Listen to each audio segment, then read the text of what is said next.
एक व्यक्ति एक बौद्ध भिक्षु के पास आकर कहता है कि मैं अपने जीवन से बहुत दुखी हूँ। मैं अपनी पत्नी, अपने बच्चों और अपने परिवार को भी खुश नहीं रख सकता। मैं स्वयं के लिए भी कुछ नहीं कर पा रहा हूँ। कभी कभी तो मुझे अपने जीवन को समाप्त कर लेने का भी विचार आता है। आप इतने ज्ञानी हैं, इतनी साधना करते हैं, क्या आप मुझे कोई ऐसा रास्ता बता सकते हैं जिस पर चलकर मैं अपने बुरे हालातों से बाहर आ सकूं?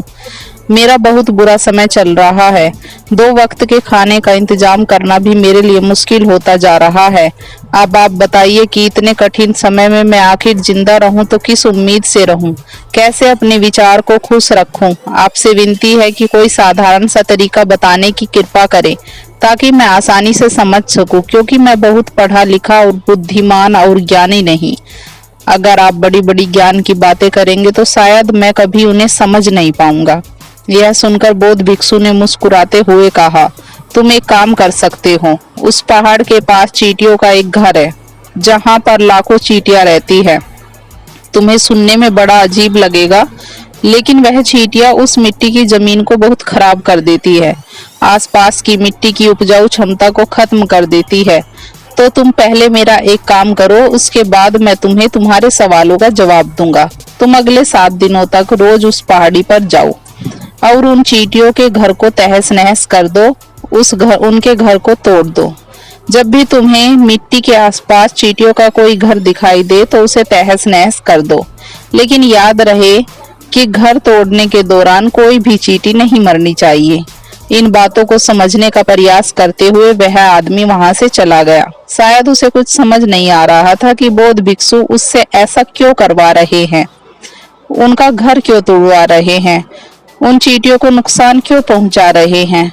आखिर कौन महात्मा ऐसा कार्य करेगा? लेकिन फिर भी वह बौद्ध भिक्षु की बातों को मानते हुए अगले दिन से पहाड़ी पर जाना शुरू कर देता है। वहां उसने देखा कि बहुत सारी चींटियां अपना भोजन जुटाने में लगी हुई है और अनाज के छोटे छोटे कण उठाकर अपने घर में इकट्ठा करती जा रही है। यह देखकर पहले तो उस व्यक्ति का मन कमजोर पड़ गया। उसने सोचा, यह इतना कड़ा परिश्रम करके अपने लिए घर में भोजन इकट्ठा कर रही है और अगर मैं उनके घर को तबाह कर दूंगा तो यह कितना बुरा लगेगा। लेकिन फिर उसने बौद्ध भिक्षु की बातों को याद करते हुए चींटियों के घर को तोड़ना शुरू कर दिया। जल्द ही चींटियों में भगदड़ मच गई। वे इधर उधर भागने लगी। अभी तक जो चींटियां एक कतार से चल रही थी वह बिखर गई और इधर उधर भागने लगी। थोड़ी देर में अपनी जान बचाने के लिए इधर उधर जाकर छुप गई। यह करने के बाद वह व्यक्ति बड़े दुखी मन से वापस अपने घर लौट आया। उसका मन परेशान था, दुखी था और पश्चाताप से भरा हुआ था। फिर उसने रात में अपने बिस्तर पर लेटे लेटे सोचा कि अब तो उन चींटियों का घर बर्बाद हो चुका है। अब वह वहां वापस जाने से क्या फायदा होगा? महात्मा जी ने मुझे चींटियों का घर तोड़ने के लिए ही तो कहा था, क्योंकि मैं यह कर चुका हूँ। लेकिन फिर कुछ सोचकर उसने अगले दिन वापस पहाड़ी पर जाने का निश्चय किया। सुबह होते ही उस पहाड़ी पर पहुंच जाता है जहां एक दिन पहले उसने चींटियों के घर को बर्बाद किया था। लेकिन वह देखकर चौंक जाता है कि चींटियां फिर से अपने घर के सामान इकट्ठा करने के काम में लगी हुई थी। उस व्यक्ति ने जिस जगह पर उनके घर को बर्बाद किया था उसी जगह पर उन चींटियों ने फिर अपना नया घर बना लिया।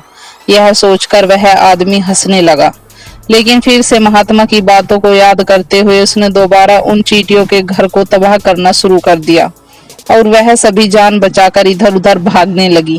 देखते ही देखते उनका घर फिर से बर्बाद हो गया और वह व्यक्ति थोड़ा संतोष के भाव से कहने लगा कि इस बार तो मैं अच्छे से इनके घर को तबाह कर दूंगा। अब तो यह चींटियां यहाँ अपना घर ही नहीं बना पाएगी। इसलिए जाने से पहले उसने उनके घर पर ठंडा पानी भी डाल दिया ताकि चींटियां उस जगह पर अपना घर न बना सके। और इस तरह अपना कार्य पूरा करके वह व्यक्ति वापस अपने घर आ गया। आज रात बिस्तर में लेटे लेटे वह व्यक्ति फिर से यही सोच रहा था कि क्या महात्मा मुझसे सही काम करवा रहे हैं? क्या किसी का घर बर्बाद करवाना किसी सिद्ध पुरुष को शोभा देता है? और क्या होगा अगर वह महात्मा कोई सिद्ध पुरुष ही ना हो?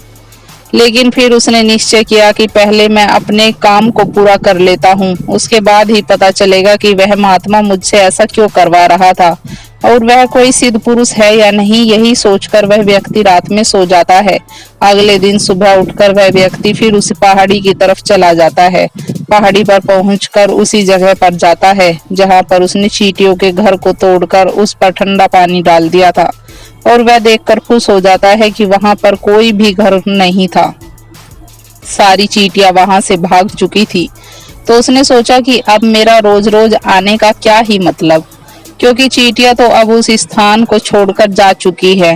लेकिन बौद्ध भिक्षु ने मुझे 7 दिनों तक रोज आने के लिए कहा था, और आज तो बस तीसरा ही दिन है, तो बाकी के 4 दिनों तक यहाँ आने से क्या फायदा होगा। यही सोचकर उसने निर्णय लिया कि भिक्षु के पास जाऊंगा और वहां जाकर उन्हें सारी कहानी बता दूंगा। जब वह वापस मुड़कर उस पहाड़ी से उन बौद्ध भिक्षु की कुटिया की तरफ जाने लगा, तभी अचानक उसकी नजर एक और घर पर पड़ी, जो कि उन्हीं चींटियों का बनाया हुआ था। मतलब कि उस घर को पूरी तरह चींटियों ने ही बनाया था, और अब वही चींटियां नए घर में वास कर चुकी थी। यह नया घर उनके पुराने घर से थोड़ी ही दूरी पर था। जब उस व्यक्ति की नजर उस घर पर पड़ी तो उसने सोचा कि शायद महात्मा को पता था कि यह चींटियां एक घर टूटने के बाद आसपास ही दूसरा घर बना लेगी, इसलिए उन्होंने मुझे 7 दिनों तक लगातार यहीं आने के लिए कहा था। यह सोचकर वह फिर से चींटियों का नया घर तोड़ने पहुंच जाता है। जब वह वहां पहुंचा तो चींटियां इस तरह अपने काम में लगी हुई थी। वह अपने लिए खाना इकट्ठा कर रही थी और अपने नए घर में जमा कर रही थी। जब पुराना घर टूटा था, वहां भी अनाज के कण बचे हुए थे। वह चींटियां वहां से भी अनाज के दाने इकट्ठे करके अपने नए घर में ला रही थी। अब यह सब देखकर उस व्यक्ति का मन थोड़ा कमजोर पड़ गया, क्योंकि वह खुद भी कमजोर था, खुद भी समय का मारा हुआ था। इसलिए उसके मन में उन चींटियों के प्रति दया का भाव आ रहा था। उनके ऊपर उसे दया आ रही थी। वह चाहता था कि वह उनकी सहायता करे, परंतु उसने फिर से निश्चय किया उनके घर को तोड़ने का, और उसने इस बार बिना किसी चींटी को नुकसान पहुंचाए बड़ी सावधानी से उनके घर को तोड़ना शुरू कर दिया। समय थोड़ा ज्यादा लगा, क्योंकि किसी भी चींटी को नुकसान न पहुंचने की शर्त बौद्ध भिक्षु ने पहले ही रख दी थी। इसलिए वह बड़ी सावधानी से चींटियों के घर को तबाह कर रहा था, पर आखिरकार उसने उस घर को भी तबाह कर दिया। उस घर को तबाह करने के बाद वह बड़े ही दुखी मन से अपने घर की तरफ चल पड़ा। इस बार वह पहले से भी ज्यादा दुखी था, क्योंकि उसने उनका दूसरा घर, नया घर भी तोड़ दिया था।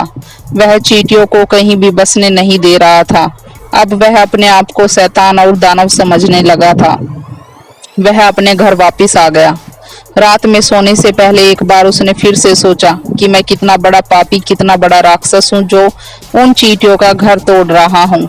लेकिन बौद्ध भिक्षु की बातों को याद करके फिर अगले दिन फिर से गया, और आश्चर्यचकित रह गया कि चींटियों ने फिर से एक नई जगह पर अपना घर बना लिया है। वह तो पहले से भी ज्यादा ऊर्जा के साथ कार्य कर रही थी, और उन्होंने सिर्फ एक रात में पहले से भी बड़ा घर बना लिया था। अब वह फिर से अपने लिए अनाज और खाना इकट्ठा करने में लगी हुई थी। यह देखकर उस व्यक्ति ने सोचा कि यह चींटियां किस मिट्टी की बनी हुई है। मैं बार बार यहाँ से इन्हें भगाने की कोशिश कर रहा हूँ, लेकिन यह बार बार यहीं पर अपना घर बना लेती है। क्या इनको पता नहीं कि मैं कभी भी यहाँ पर इनका घर नहीं बनने दूंगा। यह आकार में इतनी छोटी है, लेकिन ये चींटियां फिर भी मुझसे हार नहीं मान रही। बड़े आश्चर्य की बात है। और इस बार उसने क्रोध में आकर उनके घर को तहस नहस करना शुरू कर दिया। लेकिन इस बार तहस नहस करते समय कुछ चींटियां वहीं पर मर गई, उसके पैरों के तले कुचल दी गई। घर को बर्बाद करने के बाद जब वह अपने अहंकार और गुस्से से बाहर आया तो उसने देखा कि गुस्से में उसने चींटियों का कितना ज्यादा नुकसान कर दिया है। यह देखकर उसका मन आत्मग्लानि और पश्चाताप से भर गया, और वह दुखी होता हुआ अपने घर की तरफ चल पड़ा। रात में सोते समय उसने सोचा कि मैं उन चींटियों पर कुछ ज्यादा ही अत्याचार कर रहा हूँ। अब इससे ज्यादा अत्याचार मैं नहीं कर पाऊंगा। यही सोचकर वह अगले दिन के लिए अपने घर से कुछ आटा लेकर उस पहाड़ी पर पहुंच जाता है। आज उसके मन में उन चींटियों के प्रति दया का भाव था। आज वह उनकी मदद करना चाहता था। और जब वह उस स्थान पर पहुंचा तो देखा कि चींटियां फिर से अपने नए घर को बनाने में जुटी हुई थी। उसने बड़े ही दया भाव के साथ चींटियों को अपने घर से लाया हुआ आटा खिलाया। अगले 7 दिन पूरा होने तक ऐसा ही करता रहा। वह रोज सुबह उस पहाड़ी पर जाता और इन चींटियों को अपने हाथों से आटा खिला देता। 7 दिन पूरे होने के बाद वह व्यक्ति उस बौद्ध भिक्षु के पास जाकर हाथ जोड़कर कहता है कि हे महात्मा जी, मुझे माफ कर देना। मैं उन चींटियों का घर तबाह करने की बहुत कोशिश कर चुका। मैंने उनके घर को तोड़ा, कई बार तोड़ा, एक बार नहीं 4 बार तोड़ा। मैंने उनका घर तबाह किया, लेकिन उसके बाद मैं हिम्मत नहीं कर पाया, उनके घर को नहीं तोड़ पाया। मैं जानता हूँ कि मैंने अपना कार्य पूरा नहीं किया और इस वजह से आप मुझे वह तरीका भी नहीं बताएंगे जो मुझे मेरे बुरे समय से बाहर निकाल सकता था। लेकिन मुझे इसका कोई दुख नहीं है, क्योंकि मुझे लगता है कि मैंने जो किया वह एकदम सही किया। इसलिए मैं आपसे आज्ञा लेकर वापस जा रहा हूँ। कृपया मुझे अपने घर जाने की आज्ञा दीजिए। उस व्यक्ति की यह बातें सुनकर बौद्ध भिक्षु ने मुस्कुराते हुए कहा कि ठहरो, कहाँ जा रहे हो? थोड़ा सा पानी और भोजन करते जाओ। जलपान और भोजन कराने के बाद बौद्ध भिक्षु ने उस व्यक्ति से पूछते हैं कि तुम मुझे बताओ, आखिर तुम उन चींटियों का घर क्यों नहीं तबाह कर सके? वह चींटियां तो इतनी छोटी थी और तुम उनके सामने इतने विशाल थे, फिर भी तुम छोटी छोटी चींटियों का घर तबाह नहीं कर पाए। कहाँ है तुम्हारा बाहुबल? इस प्रश्न का उत्तर देते हुए उस व्यक्ति ने कहा, मैंने उन चींटियों का घर तबाह कर दिया था, बार बार किया था। एक बार तो क्रोध में आकर मैंने उन चींटियों को चोट भी पहुंचा दी थी, लेकिन जिस दिन मैंने उनको चोट पहुंचाई उसी दिन मुझे लगा कि आखिर मैं इन बेजुबानों को क्यों नुकसान पहुंचा रहा हूं, और उसी दिन से मैंने उनको नुकसान पहुंचाने की बजाय उनकी मदद करनी शुरू कर दी। यह सुनकर भिक्षु बोले कि यही तो सीखने की बात है। एक छोटी सी चींटी जीवन का बहुत बड़ा संदेश दे जाती है।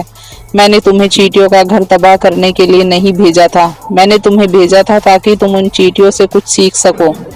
बौद्ध भिक्षु ने कहा कि तुम उन चींटियों से पहली सीख यह ले सकते थे कि तुमने कोशिश की, कितनी बार प्रयास किया कि उनका घर तबाह हो जाए, लेकिन वह हर बार अपना नया घर बना लेती थी। उन्होंने कभी हार नहीं मानी।